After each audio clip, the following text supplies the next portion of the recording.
السلام علیکم ورحمۃ اللہ وبرکاتہ۔ آج کی ہومیوپیتھک دوا انسولین یا انسولینم۔ میں ہوں ہومیوپیتھک ڈاکٹر محمد حامد انصاری، سکھر سندھ، پاکستان سے۔ میرا نمبر ہے 0300 3133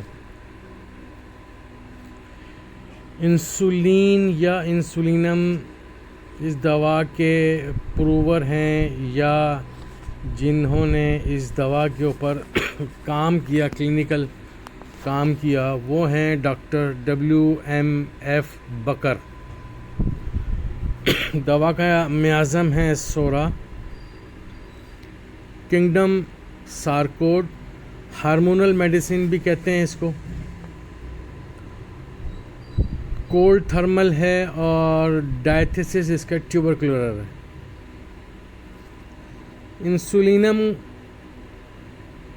کا نام ذہن میں جب آتا ہے تو ہم شوگر کو یا ذیابیطس کے مریضوں پر ہمارا فوکس ہو جاتا ہے۔ انسولین کاربوہائیڈریٹ کو آکسیڈائز کرنے کی جو کھوئی ہوئی صلاحیت ہوتی ہے اس کو بحال کرنے میں بےحد مددگار دوا ہے، اور یہ دوا جگر میں گلائکوجن کو دوبارہ ذخیرہ کرنے کی بھی صلاحیت رکھتی ہے۔ اس کے علاوہ یہ دوا گٹھیا، گلائکوسوریا، پیشاب میں شکر کی زیادتی، ساتھ ساتھ جلدی امراض، خارش، ایگزیما، ایکنی پمپلز، کاربنکل، ناسور، پولی یوریا، زیادہ مقدار میں پیشاب کا آنا میں بےحد مفید ہے۔ اس کے علاوہ انسولینم خام حالت میں انسولین لینے کے جو بد اثرات ظاہر ہوتے ہیں اس میں بھی یہ دوا بہت اچھا کام کرتی ہے۔ ویریکوز السر، شوگر کی وجہ سے ٹانگوں کی جو باریک شریانیں ہوتی ہیں، باریک سی جو رگیں ہوتی ہیں وہ پھٹ جاتی ہیں، وہاں خون کا انضماد ہو جاتا ہے، اسے ویریکوز السر کہتے ہیں۔ اس میں بھی یہ دوا بےحد مفید ہے۔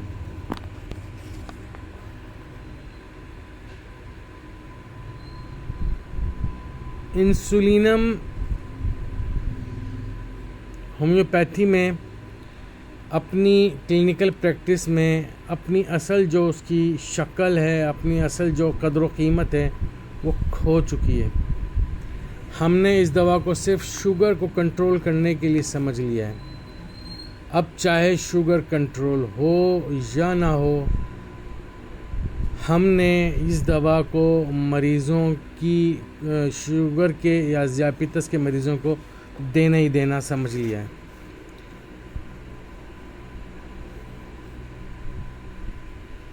ہم نے اس دوا کو لبلبے کو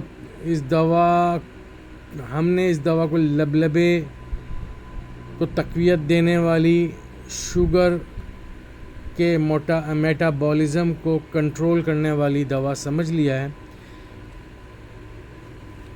جو کہ سراسر زیادتی اس دوا کی۔ یہ دوا بڑی کام کی دوائی ہے، بڑا اس کا گہرا اثر ہے۔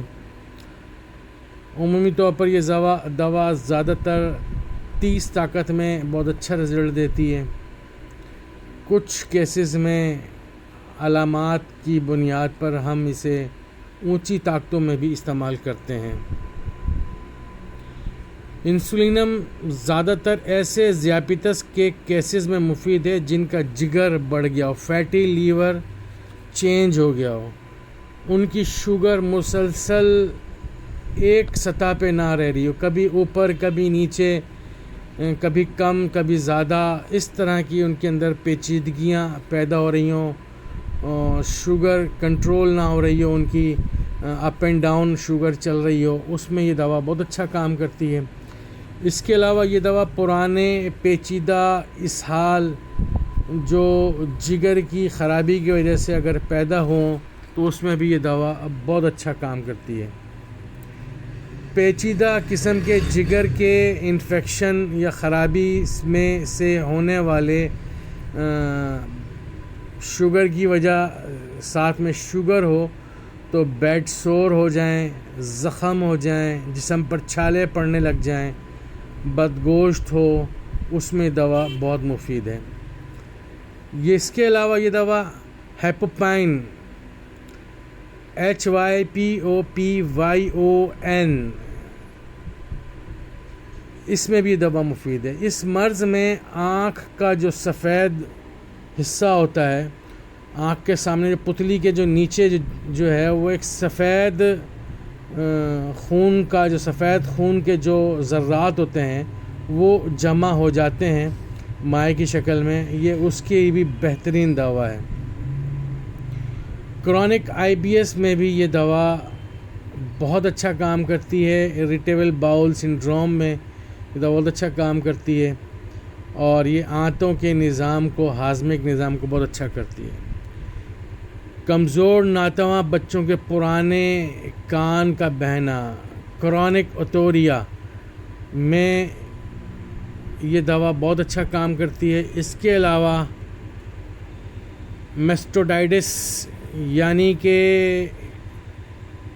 انفلیمیشن آف ٹیمپورل بون میں بھی یہ دوا بہت اچھا کام کرتی ہے۔ جب یہاں پتلا پیپ کا سا پتلی پانی کی سی پیپ جو ہے اس کی بہنے کا رجحان ہو، جگر متاثر ہو اور جگر میں انفلیمیشن ہو یا فیٹی لیور ہو تو اس میں اس دوا کو کبھی نہیں بھولنا چاہیے۔ کان کا بہنا اور اسہال دائمی ہو، پرانے پیچیدہ ہوں تو یہ دوا بہت اچھا کام کرتی ہے۔ گردن کے جگر کے امراض کے ساتھ الرجیکل ایگزیما میں بھی یہ دوا بے حد مفید ہے۔ گردن کے اسکروفولرس گلینڈز یا جسم کے کسی بھی دوسرے حصے میں کسی بھی جو غدود ہوتے ہیں ان میں اگر سوزش ہو گئی ہو، انفلیمیشن ہو گئی ہو، یا گردن کے غدودوں میں ناسور پیدا ہو گئے ہوں تو یہ دوا بہت ہی اچھا کام کرتی ہے۔ جگر کے امراض میں یہ بے حد مفید دوا ہے، یوں کہہ لیں کہ بے حد اہم کی میڈیسین ہے۔ جگر کا سکڑ جانا، جگر کے ناسور، سیروسس آف لیور، ہیپاٹائٹس، کالا یرقان، ہیپاٹائٹس B ہو، C ہو، پیلا یرقان جوائنٹس ہو، جگر کا بڑھ جانا، فیٹی لیور ہو، اس میں یہ دوا بے حد مفید ہے۔ تپ دق کی وجہ سے ہونے والا بار بار انفیکشن، یعنی کہ ایسے انفیکشن جو بار بار ہو رہے ہوں، ریکرنٹ ہو رہے ہوں جگر کی خرابی کی وجہ سے، تو بھی تپ دق کے ساتھ جگر کی خرابی ہو تو یہ دوا بہت اچھا کام کرتی ہے۔ اس دوا میں چائنا اور آرسینک کی طرح کی شدید قسم کی کمزوری، نقاہت پائی جاتی ہے۔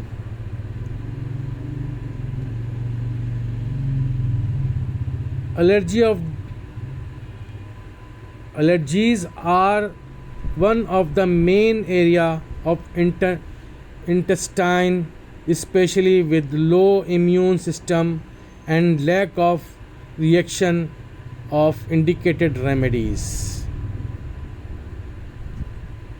Suppuration and chronic inflammation is also of the main area of insulin, especially with lack of reaction of all remedies when Hepar-sulf, Silicea, Bacillinium, Belladonna are failed.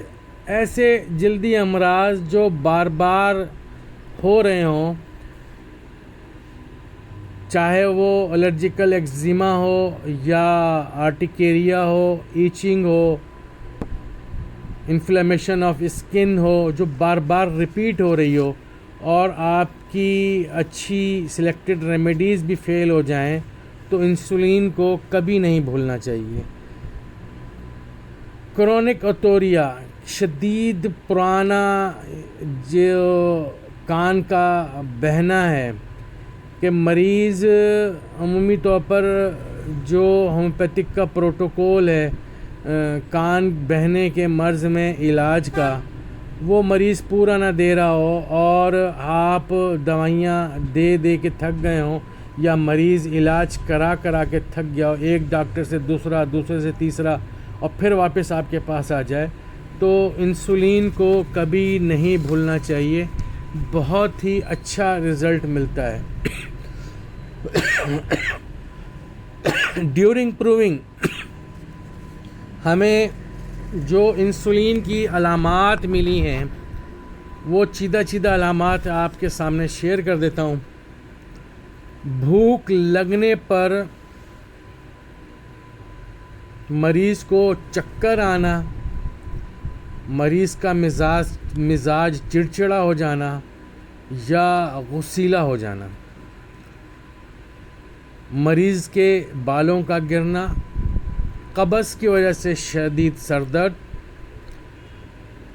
بینائی میں دھندلاپن شام کے وقت، دونوں کندھوں کے درمیان درد، کمر میں دیر تک بیٹھے رہنے کی وجہ سے درد، دائیں کندھے اور دائیں گھٹنے میں درد، ٹانگوں کو مستقل دیر تک لٹکانے کی وجہ سے بھاری پن،